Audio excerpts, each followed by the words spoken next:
탈무드는 세대와 세대를 잇는 끝없는 대화이자 지혜가 흐르는 살아있는 강물이다. 깨진 항아리의 기적. 햇살이 언덕 너머로 부드럽게 번져가던 아침이었다. 일찍이 새들이 날개를 털며 물안개가 거치는 강가를 향해 날아가던 시각, 오래된 시골 수도원에서는 하루의 종소리가 울리고 있었다. 이곳은 마을 사람들 사이에서 지혜의 언덕이라 불리는 곳으로 수십 년 동안 한 랍비가 고요한 삶을 살아가고 있는 자리였다. 그 랍비에게는 한 명뿐인 제자 엘리야가 있었다. 엘리야는 아직 20살이 채 되지 않은 청년이었지만 눈빛은 나이보다 깊고 생각은 또래보다 성숙했다. 어린 시절 부모를 잃은 뒤 방황하던 그를 랍비가 데려와 보살피며 지혜를 가르친 것이 벌써 10년이 넘었다. 그는 자신을 길러준 랍비를 스승이자 아버지로 여겼다.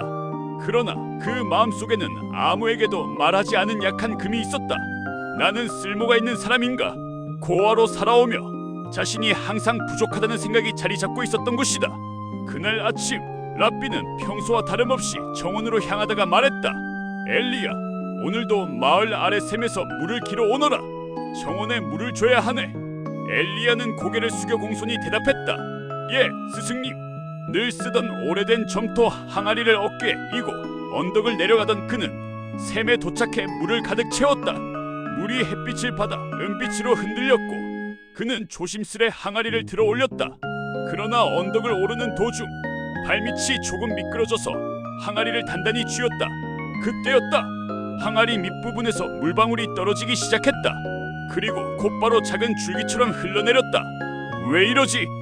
그는 항아리 밑을 살피다 금이 난 것을 발견했다. 마음 한쪽이 무겁게 가라앉았다. 오래돼서 금이 갔구나. 내가 조심했더라면. 그는 수도원에 올라와 랍비에게 항아리를 보이며 말했다. 랍비님, 항아리에 금이 갔습니다. 물이 새어나옵니다. 새 항아리가 필요할 것 같습니다. 그러나 랍비는 마치 이미 알고 있었다는 듯 부드럽게 미소 지었다. 괜찮다, 엘리야. 그 항아리로 물을 길어 오거라. 하지만 스승님, 물이 괜찮다.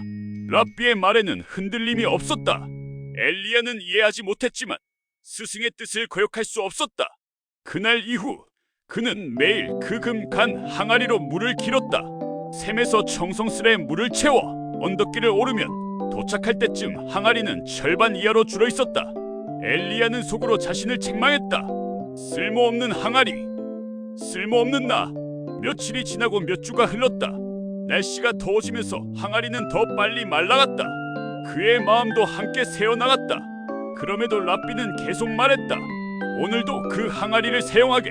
어느 날 엘리야는 더 이상 참지 못했다. 그는 항아리를 내려놓고 랍비 앞에서 무릎을 꿇었다. 랍비님, 저는 아무리 노력해도 절반의 물밖에 가져오지 못합니다. 이 항아리는 쓸모가 없습니다. 저는 매일 헛된 일을 하고 있습니다. 랍비는 조용히 그를 내려다보았다. 그 눈빛은 나무가 오랜 세월 원을 그리며 자라듯 깊고 따뜻했다.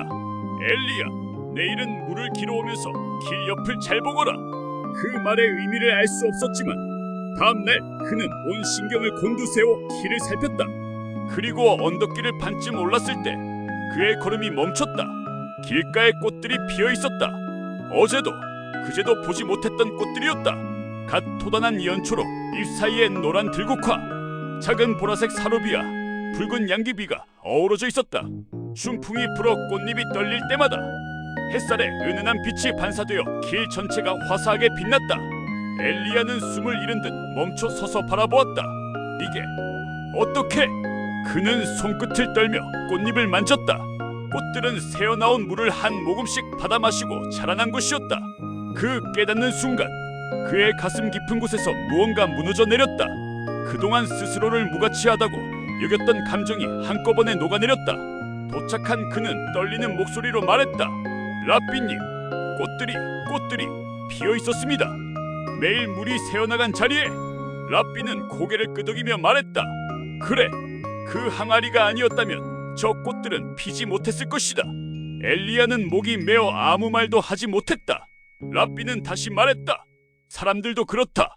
누구나 금 한두 개쯤 있는 그릇이다. 자신의 부족함을 부끄러워하지만 때로는 그 금을 통해 세상을 적시고 누군가의 메마른 마음에 꽃을 피우는 법이다. 너도 그렇다, 엘리야. 그 말은 마치 오래된 상처 위에 떨어지는 비처럼 따뜻하게 스며들었다. 그 이후로 엘리야는 바뀌었다. 항아리를 부끄러워하지 않았고 자신의 부족함도 부끄러워하지 않았다. 대신 이렇게 기도했다. 나의 작은 틈에서 흘러나가는 노력이 누군가에게 생명을 주게 하소서. 그로부터 몇 달 후 마을에는 큰 가뭄이 닥쳤다. 샘물은 점점 줄었고 농부들은 비를 기다리며 불안에 떨었다. 그때 랍비는 조용히 마을 사람들을 불러 말했다. 언덕길을 보십시오. 그곳에 가뭄을 견딜 수 있는 꽃과 풀들이 있소. 사람들은 올라가 보았다. 그리고 깜짝 놀랐다. 꽃들은 시들지 않고 푸르게 살아있었다. 꽃 주변의 흙은 촉촉하게 젖어 있었다. 그동안 엘리야가 새어나가는 물을 계속 흘려보낸 덕분이었다. 총장도 놀라며 말했다. 이런 때 꽃이 시들지 않다니 기적이로군. 랍비는 고개를 저었다. 기적은 그 깨진 항아리와 매일 물을 길어 올린 이 청년이 만든 것이오. 사람들은 그때 비로소 깨달았다. 쓸모없다고 여겼던 항아리가 지금 마을의 희망이 되어 있었다. 수년이 흐르고 엘리야는 훌륭한 지혜의 선생이 되었다. 여러 마을로 초청받아 사람들의 고민을 듣고 위로를 건넸다. 사람들은 물었다. 당신은 어떻게 이런 지혜를 갖게 되었습니까? 그는 항상 같은 대답을 했다. 깨진 항아리에게서 배웠습니다. 쓸모없어 보이는 노력도 진심으로 흘려보내면 언젠가 누군가의 삶에서 꽃이 됩니다. 그가 떠난 뒤에도 언덕길의 꽃들은 매년 봄마다 피어났다.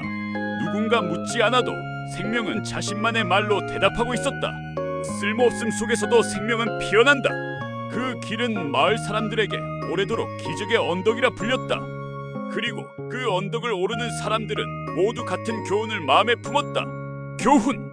인생의 금이 간 항아리도 헛된 노력도 없다. 흘러간 시간과 눈물이 결국 누군가의 삶의 꽃을 피우는 법이다. 깨진 항아리를 버리지 말라. 그 틈으로 세상은 자란다.